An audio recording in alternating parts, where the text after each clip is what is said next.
Within Rune Slayer, to the casual player base, your skills and HP as well as mana are based on your runes, clothing, and weapons. Though, what if I were to tell you that a large majority of it is predetermined by the class you pick during the start of the tutorial? With this knowledge, making specific things like multi-classes are a lot harder.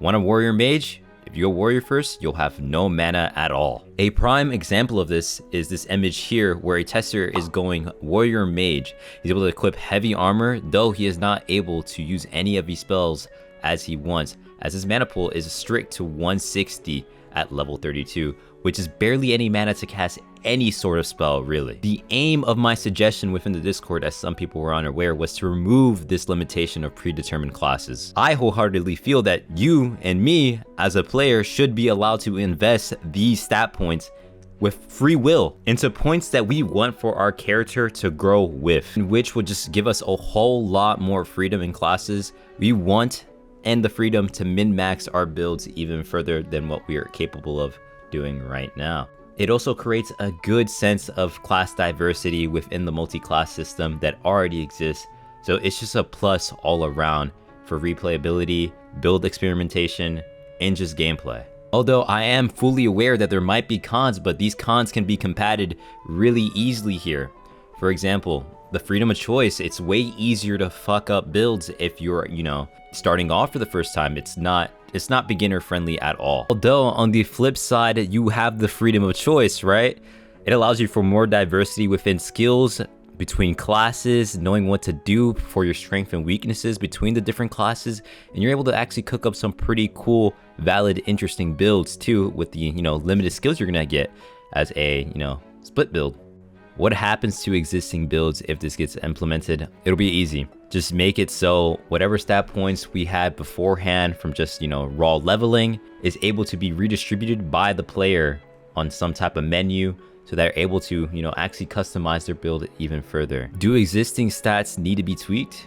Yes, I feel like existing stats need to be changed. Increasing mana pool is not even a stat in the game. You can't increase your mana pool other than just leveling up and picking a certain class, which is kind of detrimental to the game. You should be able to increase your resources some way or another. They could do this honestly by making spirit scale your resource bars, because honestly, the regen that the spirit stat offers is utterly abysmal. It's not good at all. Will the stats of existing weapons need to be tweaked as well as armor? Now, I for one feel like that a lot of the stats and armor need to be tweaked. For example, there's just no reason why heavy armor should be offering the same stat amounts as medium armor should.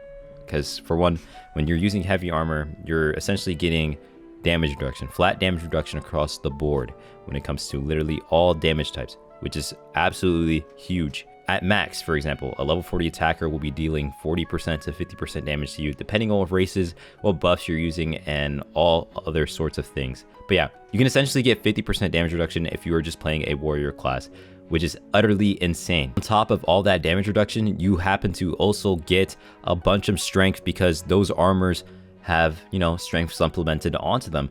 20 plus strength on each piece, essentially, netting you to get some crazy amount of strength buffs. You can get up to like anywhere between 300 to 380 strength on a warrior build, which is insane. You just get so much damage, so much value out of your kit. It's crazy. Now with this change, it'll actually be way easier to multi-class, and you wouldn't be disincentivized to even try multi-classing, because the game is already built around it, and it actually supports the idea of multi-classing compared to what it is right now. This change will primarily benefit multi-classing over any other class, but allows for min-maxing damage, dex, and for purebred classes. So like, hey, everyone gets a good out of this. So if you want to have fun, you want to make your DPS glass cannon build, and you want to just mince everything down on PvE related side stuff, then go ahead, you can do that. Nothing's going to stop you. Or if you want to make a super tanky build for whatever reason, then you can do that. Nothing's going to stop you, other than, the stat points and availability of those stat points. But yeah, now, no, a lot of people were worried about, stats being a thing, because you'd be able to do some min-max builds that do stupendous amounts of damage or just have stupendous amounts of HP. Guys, listen, they just made a change to where different skills and abilities have different scaling between PvP and PvE. It is not going to be hard to do any balance changes because of this. If they want to make it do more damage in PvP, they can do that. If they wanted to make it do less damage in PvP, they can do that. It does not matter. So just get that out of your head right now, that this will affect the balance of the game. No, it will not. They literally stated that they are able to make skills scale differently between PvE and PvP. So there's no need to worry about that. Here's a really good and easy example of, you know, builds just being outright terrible because of this hidden stat mechanic that's going on here. First we have here is the level 40 archer build that has 0 levels invested into archery. This just goes to show that there is hidden stat scaling in your build regardless if you level up the class or not. Here we have Ga, the level 40 character with 0 levels invested into his archery. He has 492 HP total, which, you know, isn't a whole lot obviously because he has yet to invest into his class, but this is his base HP. This is base HP for the archer class if you don't level up archer at all. This is the base HP. Then he has 281 mana. This is the base mana you get if you select archer and you level it up to 40 without leveling up the class itself. Next up, we have Vert's build, Sung Jinwoo build that he made on his YouTube channel. You know, go ahead and check out that video. It's pretty good. He did a little progression series for it in a showcase, so go check that out. But yes, his level 10 thief, level 30 magician. He picked thief first. I asked him in DMs. He said he picked thief first, and he selected magician, got it to level 30. As you can see here, even though he has 90 intellect in his build and 60 spirit, he only has 203 mana, which is a lot less than the archer build that has 0 level ups in the class. Insane. All because he picked thief first instead of picking magician first, even though his magician class is a lot higher in level, which is insane. But yeah, it was actually so bad that he actually ended up wiping the build altogether. So yeah, goodbye Sung Jinwoo. Sung Jinwoo build is completely gone just because of this hidden stat mechanic here. So yeah. But yes, to easily avoid something like this happening, you would have to pick magician first, then go thief. But what this does is that you're actually cooking yourself on the thief side of things, because now you have no focus at all, right?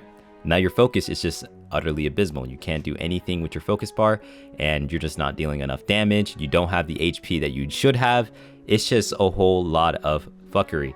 But yeah, I'm telling you guys, this change will benefit you more than it will ever harm you. The current way that this exists is just not okay. They need to change this ASAP whenever they can, because this will guarantee fix the game in a lot of aspects for a lot of people here. But there are obviously going to be some issues as well, some changes that, you know, weren't fully thought out. For example, the pre-shield scaling off spirit 1-to-1. Obviously, things like this are going to need to be adjusted, and I know there's plenty of other things just like this where stats are scaling specific skills 1-to-1, which is utterly ridiculous. I don't get why it's like that, but like most suggested features, this is gonna take a lot of trial and error, and obviously there's might be a better way out there to solve this problem. You guys are welcome to discuss about it in chat, like inside my Discord channels or inside the comment section, preferably the comment section, since everyone can actually chip in here, even if you're not part of any communities. So it's kind of nice that way.